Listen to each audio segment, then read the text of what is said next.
The discussion was how are clinical practices and research related?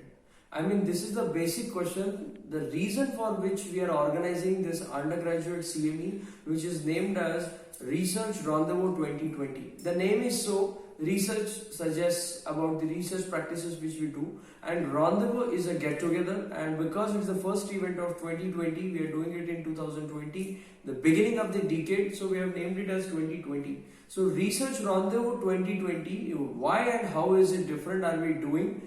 And I mean, how much is the student as an undergraduate going to take understanding that what is research and how it is related with clinical practice, why it is inevitably, I mean, you cannot neglect it, how it is such inevitable, and what is the importance in clinical practice of research. This is very shortly I will tell you.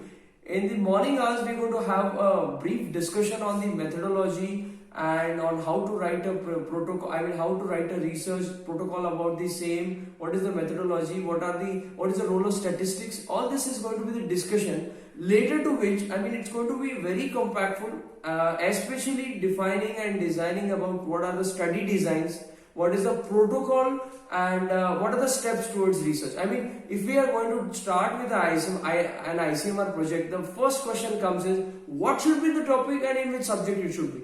So right from this, I mean, what it should be the basis of selection of topic till what is the writing protocol of the research material.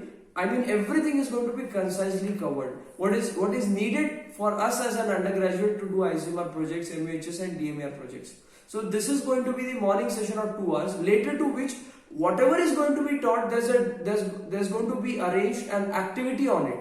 I mean, whatever was taught, there will be groups among the students, and the teachers are going to, who conducted these talks, they are only going to conduct an activity. Then you have to perform in a group, and then you understand what are my mistakes, how I should prepare, and accordingly. And then you have a working lunch, and in the afternoon you have a range of discussion of almost all the departments of VM Medical College, VM Government Medical College, stating and defining on what is the course and what is the availability and what is the scope of research in my department, in my subject. So there are almost 12 to 13 faculties who are going to talk on the scope of research in their field, in their subject, in their department for an undergraduate student.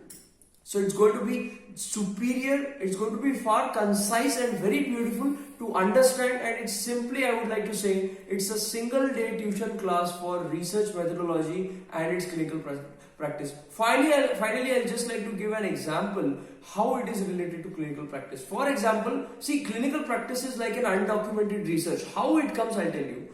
Patient comes to you, I mean, say a type of disease A, 100 patients of the same disease come to you, and you are giving some drug X, okay, and if more than 50 patients are sensitive to that drug, if the drug is effective to more than 50% patient, you allow it in the practice. This is among the clinical trials of research. But if it is not, if there are regional variations, if there are gender variations, if there are variations with age, then you evaluate, and accordingly you change the dose, or you change the route of administration, or you change the drug. So this is nothing but an undocumented research. You're doing a trial and error method on the patient depending on the response of the patient. So you have to just document it. You have to just put it into the card sheets as documents, and that is nothing but research what we have to learn. So whatever data is available with us since 2013-14, the HMI system has appeared in our system of hospital. So that can be used, and now also whatever are the parameters, accordingly we can have the data.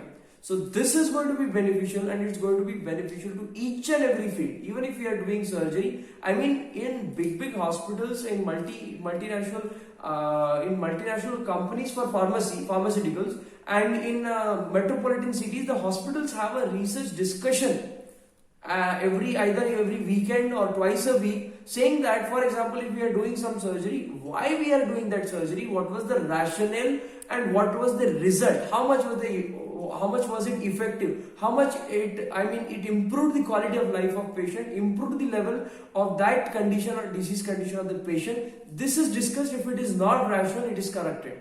it is rectified. So for the same purpose, if we have to practice in a better way as successful doctors after 10 years, 5 years in our clinical practice, we have to occupy with and take up with research.